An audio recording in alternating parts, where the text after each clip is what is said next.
Did Egyptians cross the Atlantic? Unraveling a controversial theory. The idea that ancient Egyptians sailed across the Atlantic Ocean to the Americas is a captivating, yet controversial, theory. It challenges our conventional understanding of ancient history and transoceanic contact. While largely unsupported by mainstream archaeology, the theory persists, fueled by intriguing, albeit contested, evidence. One of the most provocative pieces of evidence involves the discovery of nicotine and cocaine in the hair and tissues of ancient Egyptian mummies. These substances are derived from plants native to the Americas. Their presence suggests a potential link between ancient Egypt and the American continents. This finding implies that Egyptians may have had contact with the Americas, either directly or through intermediary trade networks.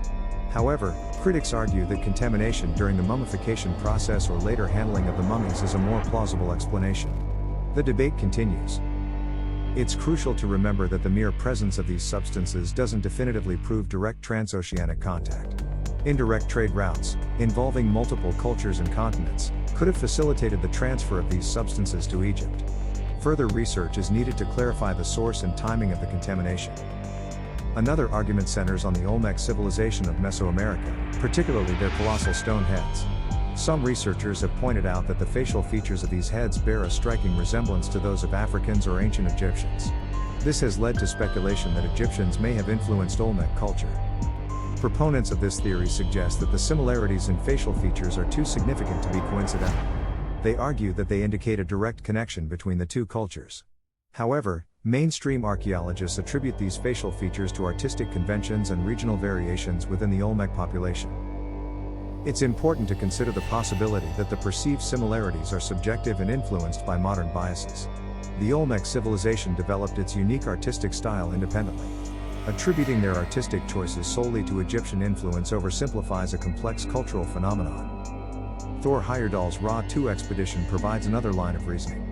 Heyerdahl successfully sailed a reed boat, based on ancient Egyptian designs, across the Atlantic Ocean. This demonstrated the feasibility of ancient mariners undertaking such a voyage. The Ra II's success proved that it was physically possible for Egyptians to cross the Atlantic using the technology available to them. This doesn't prove that they actually did, but it removes a significant obstacle to the theory's plausibility. It opens the door to further investigation. However, it's crucial to distinguish between possibility and probability. While Heyerdahl demonstrated that such a voyage was possible, it doesn't automatically validate the claim that Egyptians routinely crossed the Atlantic. The Ra II expedition was a carefully planned and executed endeavor, benefiting from modern knowledge and technology.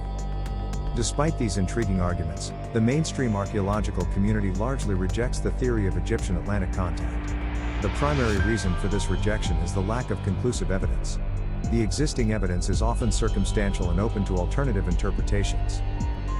The scientific method demands rigorous proof before accepting extraordinary claims. The burden of proof lies with those proposing the theory. Currently, the evidence presented falls short of meeting the required standard. A significant challenge to the theory is the absence of widespread Egyptian artifacts in the Americas. Unlike the well-documented presence of European artifacts following the Columbian exchange, there is a dearth of undeniably Egyptian objects in American archaeological sites. This absence is a major point of contention. Furthermore, there is a lack of widespread Egyptian cultural influences in the Americas. While some proponents point to isolated similarities between Egyptian and American cultures, these similarities are often superficial and can be explained by independent development or other forms of cultural exchange. The absence of widespread Egyptian written records in the Americas further weakens the theory.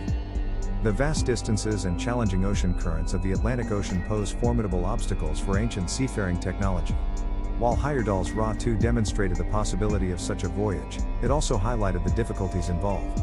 The journey was fraught with peril and required considerable skill and luck. The prevailing winds and currents in the Atlantic generally favor voyages from Europe to the Americas, rather than the other way around. This makes a westward voyage from Egypt significantly more challenging. The logistical difficulties of such a journey would have been immense. Experts emphasize the importance of rigorous scientific methodology when evaluating claims of ancient transoceanic contact. Verifiable evidence, peer-reviewed research, and careful analysis are essential for separating fact from speculation. Extraordinary claims require extraordinary evidence.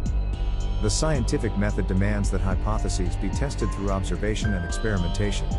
Claims should be supported by multiple lines of evidence, not just isolated anomalies. The interpretation of evidence should be objective and free from bias.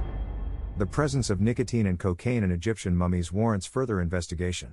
It's crucial to determine the source of these substances and rule out contamination.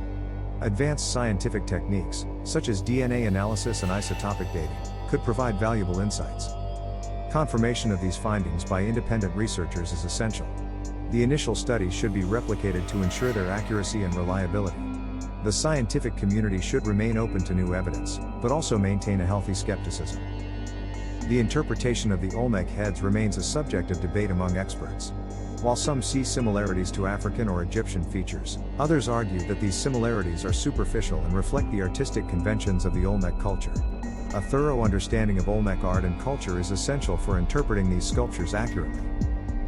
It's important to avoid imposing modern racial categories onto ancient populations. The Olmec people were a distinct group with their own unique physical characteristics.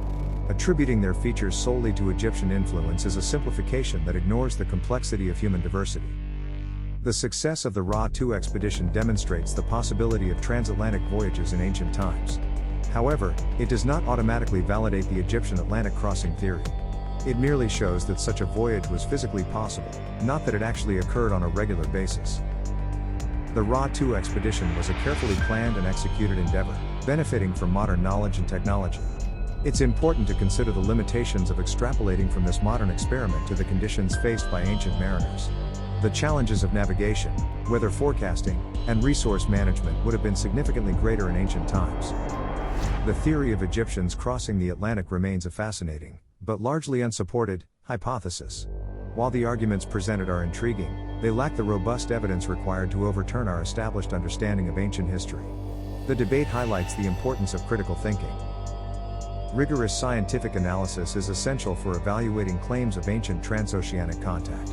We must carefully interpret archaeological evidence and avoid drawing premature conclusions based on limited or circumstantial data. The pursuit of knowledge requires both curiosity and skepticism. Ultimately, the question of whether Egyptians crossed the Atlantic remains open to further investigation. New discoveries and advancements in scientific techniques may one day shed more light on this intriguing mystery.